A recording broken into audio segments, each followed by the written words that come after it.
What's up, my friends? Jonas Schwickert here. Welcome to another lesson for Boogie Woogie piano for beginners. Today I'm going to teach you one single riff in 3 variations, which will make you sound like you have been playing for years. This will sound super impressive, and it'll be doable for any level. So for beginners or advanced students who want to learn the smart way, this will be the lesson for that. Because learning a riff in multiple variations with shape thinking, which is what I'm going to guide you into today, is way easier than you might think. So no matter what level you're at, no matter what age you are, this will be beautiful step-by-step Boogie Woogie fun. Oh, and as a little bonus, I'll show you one little secret for each variation to take it up another level, to make it sound even better. And I will also later on show you how you can play both hands together, which is often the hardest thing that beginner Boogie Woogie students struggle with. So I'll show you some really good techniques to get that in, so that you can actually play this whole boogie when you practice it a bit, and maybe even play it for your friends and family or something, or in a public train station piano, something like this. That would be awesome. So I hope you're excited. Let's get to our pianos and let's learn this.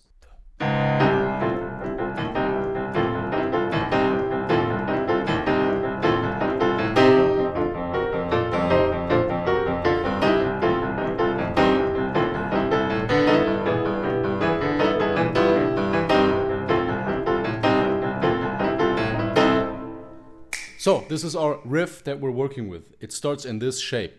Place your hand on these 2 keys, C and A. You're going to use your thumb on the C, 5th finger on the A. The first variation is simply going to be alternating between 2 positions of this shape, right? So this is our shape. We're not straying our hand away from this yet. We're just staying in here. Within this shape, we have 2 positions, the E and G, and then the F and A. Right, with the 2nd and 4th finger, and then the 3rd and 5th finger. Then we also have the C at the bottom as a single note. And these are in total now 3 positions. C, E and G, F and A.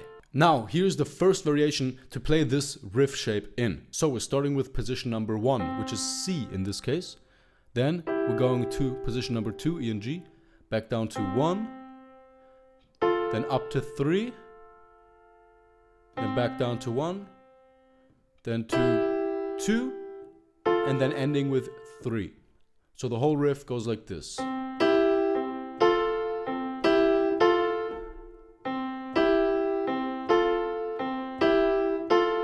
Right? So play this with me. If this is too fast, just slow the video down on YouTube. On the bottom right, you can slow the video down. And that is our first riff. Amazing job. That's our first riff. Here's secret number 1 to take this riff, the same riff we just learned, and upgrade it.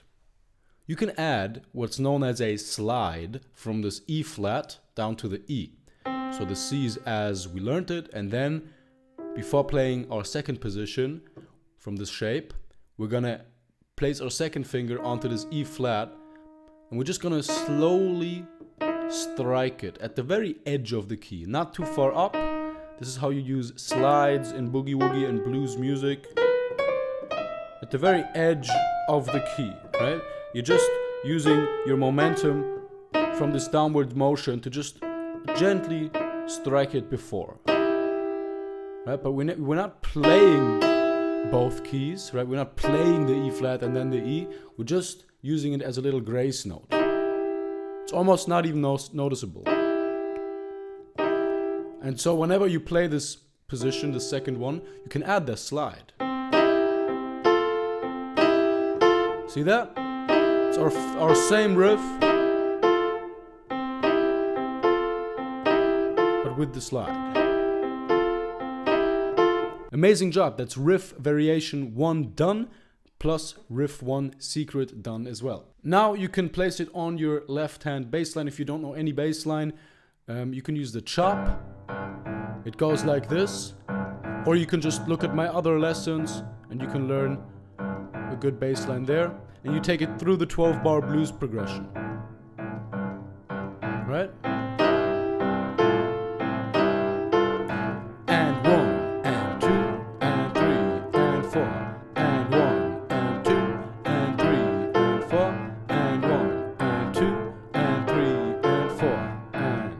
we will play the same from F.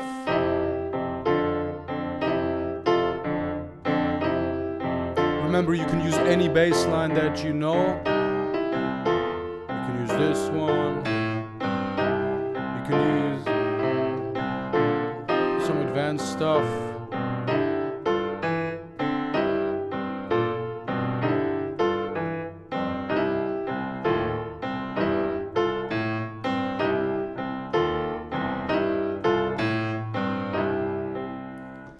And really quick, if you don't know any bass line or anything about the 12-bar blues progression, totally normal. Those are very, very foundational beginner principles. You can look into the description of this video. I have a free 5-day course which teaches you the bass line, the best boogie woogie piano bass line in detail, plus the 12-bar blues progression. So you can learn that from there. And then after that, you also get a bunch of cool hand independence exercises to build hand independence. But I would sign up to that now. If you don't know any bass line. Good stuff. So just copy that exactly in this way. So let's get to our second riff variation. We're going to stay in our shape, but we're going to add one new position to the shape. As you remember, I told you we have position 1, 2, 3, and now we're going to add the G and B flat as another position. So that's the 4th in this case, right? So we're just extending our shape. We're making it a little bigger. We're doing this with fingering either 3 and 5, which I don't like.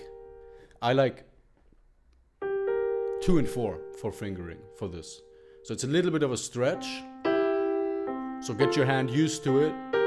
Up, right? And back down to C. And that is our second riff variation, where we don't have that pause in between, dun, dun, dun, dun, but rather we have a continuous flow of these 4 positions up and down with the C in between always.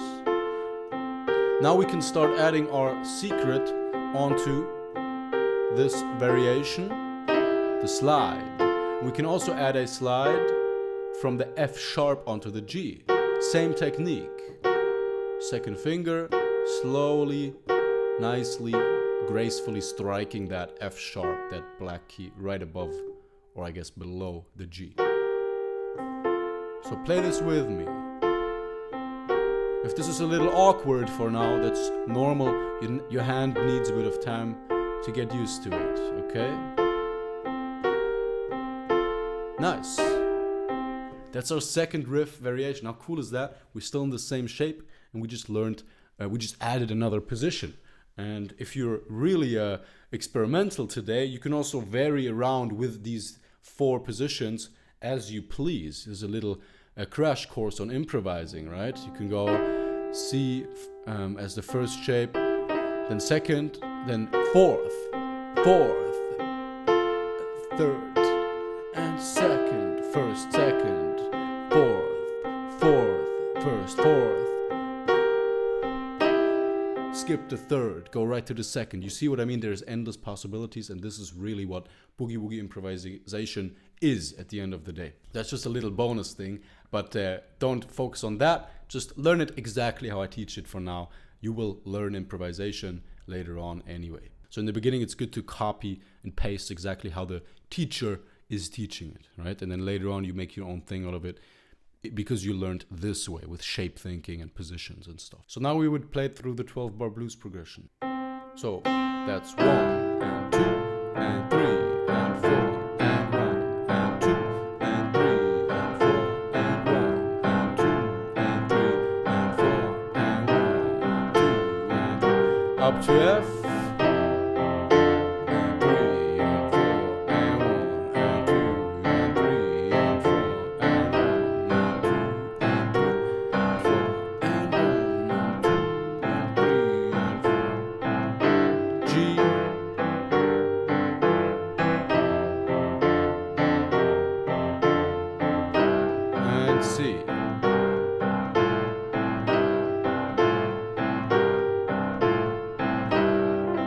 Nice. So now the secret for the second riff variation is that once you reach F in the 12-bar blues progression, you can change out this E key for an E flat, just to make it sound a little bit more on key, alright? So look at the difference. When I'm playing this over F,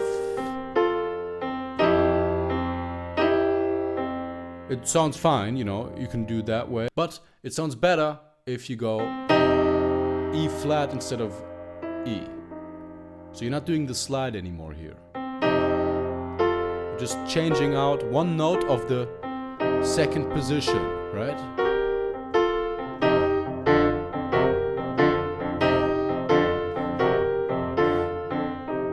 And this secret for this riff variation, this upgrade, you can also extend it to the first riff variation we had. When you reach F,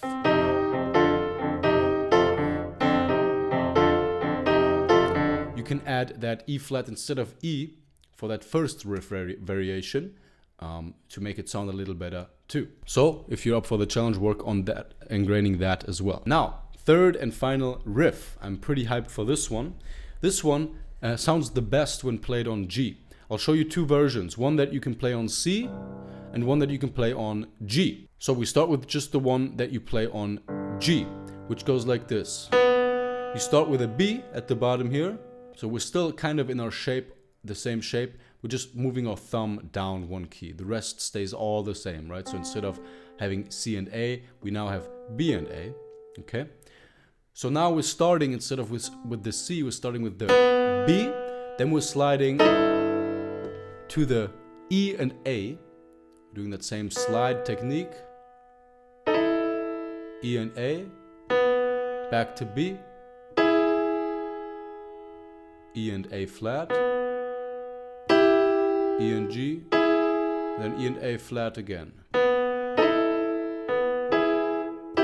And then we end like this.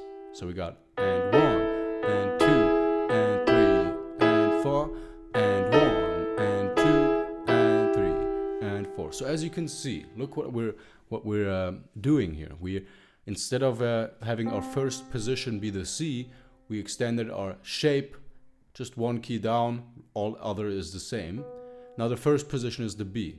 The second position now is obviously the E and A, right?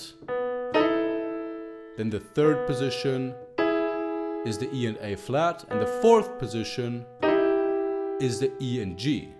And then we go back up to the second position. You can also view it as first, second, third, fourth, you know, going chronologically upwards. But these are our main positions, so we're gonna vary with this variation of the riff shape. But the way I teach it right now for you is in this rhythm. And 1, and 2, and 3, and 4, and 1, and 2, and 3, and 4. Good job. Now we can add it onto our G bass line. So this is just for 2 bars. 2, and 3, and 4, and 1, and 2, and 3, and 4, and 1, and 2. Doing another 2 bars. 2, and 3, and 4, and 1. Very good. Now, the secret for this riff variation is that you can also use this riff variation not on just G, how I just showed you. You can also use it on C and F and wherever. But on C, all you're gonna do is change out that B flat again for the C key instead of the B flat, right? So instead of having the B flat at the bottom, you're gonna go back to the C. And then you have, but the other positions, they are different. They're still from the other third variation. But you see, now we have a different sound.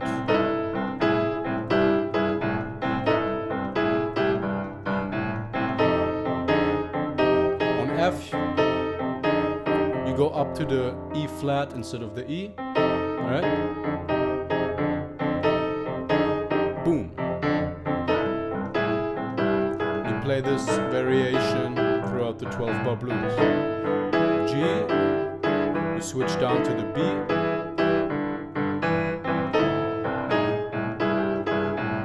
Excuse me. Fantastic job, my friend. That is already it. Now, you're not done yet, because now we're going to combine all 3 variations through the 12-bar blues. We're going to go 4 bars on C with the first variation. Then we're going to go 2 bars on F with the second variation, and 2 bars again on C with the second variation as well. So 4 in total. So we've got 4 and 4. Then on G, bar 9 and 10, we're gonna go with the third variation, all right? And then back on C, we're gonna go with the first again. So we've got 4 bars of the first variation, then we have 4 bars of the second one, and then we have 2 bars of the third, and then 2 bars of the first again. Make sense? Great, let's do it. 1, 2, 3, and 4. And 1, and 2, and 3, and 4. And 1, and 2, and 3, and 4. And 1, and 2, and 3, and 4. And 1, and 2, and 3, and 4. And 1, and 2, and 3, and 4. And 1,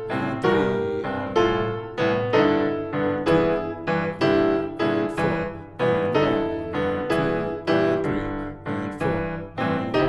and 2, and 3, and 4. And 1, and 2, and 3,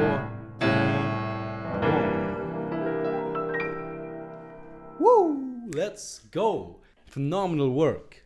Now, of course, you will not be able to just play it how I played it through the 12-bar blues progression yet, because what you need to do is just practice all 3 variations isolated. So you start with just the right hand and you practice that for a few days. Then you slowly start adding the bass line onto just that first variation. Then you slowly start adding the bass line on just that first variation and you play that through the 12-bar blues progression. And then you do the same with the second variation, just the right hand for a few days. Then with the bass line, 12-bar blues, then the third, and so on. And only then you can combine them all in one 12-bar blues progression. Of course, you can also try learning the 12-bar blues progression how I just played it, where I combine all 3 variations, but that needs quite a lot of hand independence, which is basically the act of playing both hands together. Now, like I mentioned earlier, your next step to build that hand independence would be the Hand of God challenge, which is my free course for you, my gift for you, and which will share 5 very unique exercises daily to build hand independence the right way, right? They're 5 minutes long maximum every day, so that you don't get overwhelmed, but they are the right exercises to be doing to build the hand independence. And then you can do those while you practice with this lesson. Then you have a perfect practice block every single day where you play, you learn the riff shapes, you play the riffs, and on the side you're doing your hand independence exercises that I send you by email. So sign up to that. It's the first link in the description here, and then I will see you there. Thank you for watching. I hope you enjoyed. Hope you learned a lot. Remember to redo this lesson. There was a lot of info here. It's not meant to just be watched once and then you're done with it. You're meant to work with this daily and just rewatch it for a week or so, and then you're gonna have this awesome groove and you can keep building on it, and it's gonna sound phenomenal and get you started with Boogie Woogie piano the right way. So I'll see you in the next one, or I'll see you in the 5-day Hand of God challenge. And day 0 is also just building the right bass line if you don't have any bass line, by the way. So that will also be your place to start and learn the correct bass line. See you there. Thanks for watching. Let's keep the Boogie Woogie alive.